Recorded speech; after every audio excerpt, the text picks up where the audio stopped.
Hi students, I'm Dr. Anandi. Welcome to my channel Make Biology Simple. இன்னைக்கு வீடியோட information என்னன்னா allied health சயின்சஸ்க்கு hormones சாப்டரோட important கொஸ்டின்ஸும் and exam point of view and அதோட preparation எப்படின்றத பார்க்க போறோம்.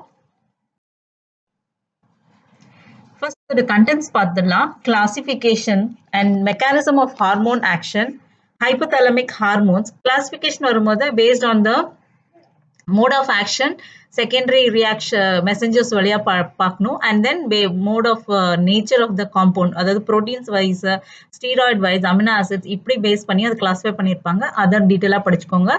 Next mechanism of hormone action பார்க்கும்போது டூ டைப்ஸ்.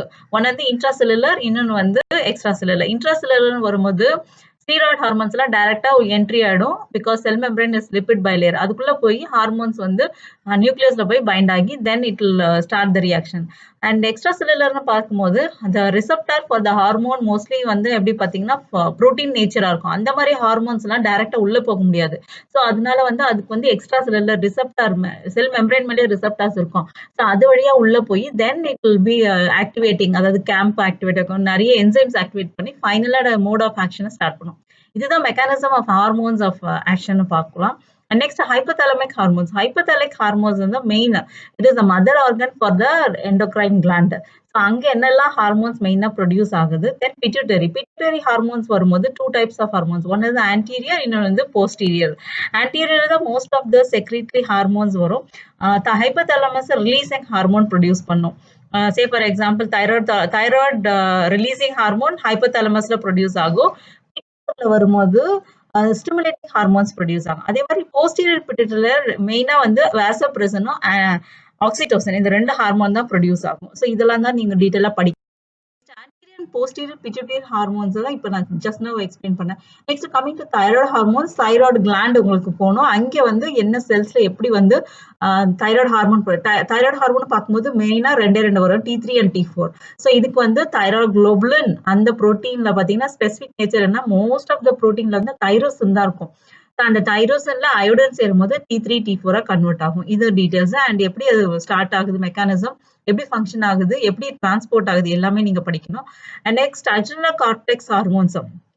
நெக்ஸ்ட் அட்ரினல் கிளாண்டுன்னு வரும்போது ரெண்டு விதமா பிரியும். ஒன்னு அட்ரினல் கார்டெக்ஸ், இன்னொன்று அட்ரினல் மெடுலா.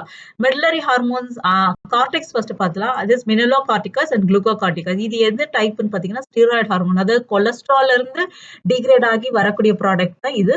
ஸோ இந்த prostate gland, progesterone, oestrogen, androgen and then mineralocorticoids, glucocorticoids, இது எல்லாமே பார்த்தீங்கன்னா அட்ரினல் கார்டெக்ஸ் ஹார்மோன்ஸ் வரும். அதோட biological function, mode of action and deficiency நீங்க படிச்சுக்கோங்க.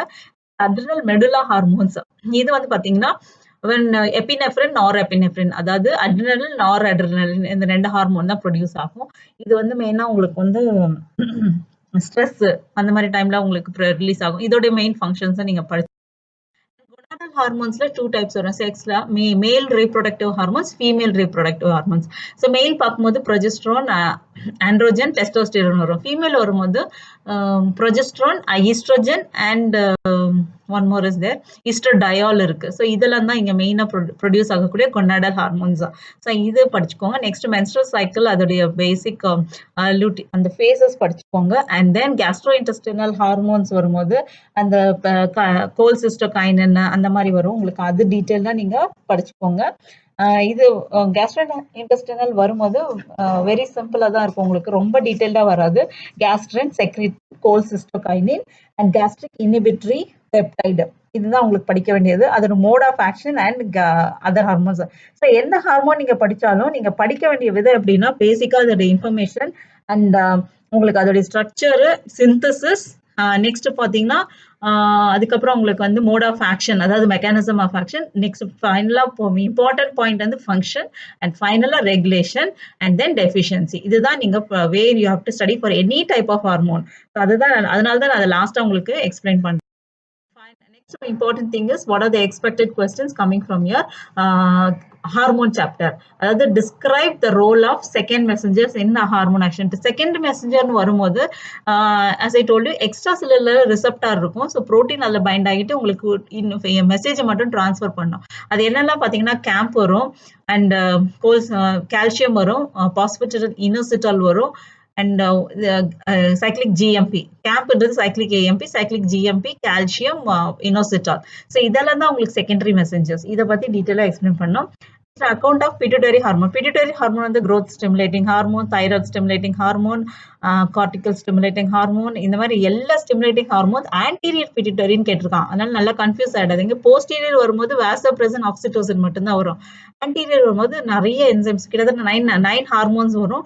அதெல்லாம் படிச்சு அதை நீங்க எக்ஸ்பிளைன் பண்ணா போதும். நோ நீட் ஆஃப் டீடைலா படிக்க வேண்டாம், டீடைலா எழுத வேண்டாம். படிக்கிறது படிங்க, டீடைலா எழுத வேண்டாம். ஏன்னா இங்க நிறைய ஹார்மோன்ஸ் வரும்போது ஒவ்வொன்றையும் எக்ஸ்பிளைன் பண்ணிட்டு வந்து அதோட பேசிக் ஃபங்க்ஷன் மட்டும் சொல்லிட்டு போயிட்டே இருக்கலாம். இப்போ பார்த்தீங்கன்னா அட்ரினல் கார்டெக்ஸ், அதாவது with special reference to glucocorticoids கொடுத்துட்டான். அப்ப நீங்க என்ன எழுதணும், அட்ரினல் ஹார்மோன் என்னெல்லாம், அதுல குளுக்கோகார்டிகாய்ட்ஸ் மட்டும் டீடைலா நீங்க எக்ஸ்பிளைன் பண்ணணும். அதாவது synthesis, mechanism of action, function and deficiency, இப்படி நீங்க எழுதணும். Regulation and deficiency. And fourth question பாத்தீங்கன்னா write briefly synthesis and biochemical function of sex hormones சொல்றேன். இங்க வந்து பாத்தீங்கன்னா both male and female நீங்க எழுதணும். மேல் வரும்போது progesterone, testosterone, androgens இது வரும். ஃபீமேல் வரும்போது progesterone, estrogen, estradiol இது ரெண்டுமே நீங்க டீடைலா சொல்லணும். ஃபைனலா வருமா discuss in detail the synthesis and biochemical function of thyroid hormones. thyroid hormones ஃபுல்லா நீங்க படிச்சீங்க. அதுல நான் சொன்னபடி T3, T4 synthesis, biochemical function எல்லாமே நீங்க எழுதுங்க. ஷார்ட் கொஸ்டின்ஸ் வந்து ஜி புரோட்டீன்ஸ், அதாவது செகண்டரி மெசஞ்சர்ஸ் வரும். அப்ப ஈனோசிட்டல் ட்ரைபாஸ்பேட் எழுதுங்க. ஹைப்போதாலமிக் ஹார்மோன்ஸ் அது நீங்க எழுதுங்க. ACTH adrenocorticotropin hormone. காய்டர்ன்றது deficiency of thyroid hormones. Epinephrine நீங்க எழுதுனா கார்டிசால். எல்லாமே டைரக்ட் கொஸ்டின்ஸ் தான். Epinephrine adrenal medulla hormone, cortisol, gastrin, இது கேஸ்ட்ரோ இன்டெஸ்டைனல் ஹார்மோன்ஸ் வரும். ஏடிஹெச் ஆன்டிடயூரிட்டிக் ஹார்மோன், அதாவது வாசோப்ரெசன், அண்ட் தென் ஆல்டோஸ்டெரோன். இது எல்லாமே டைரக்ட் கொஸ்டின். நீங்க அப்படியே படிச்சு நீங்க அப்படியே எழுதலாம். So that's all in today's session. We'll see the next chapter in the next video. Thank you, students.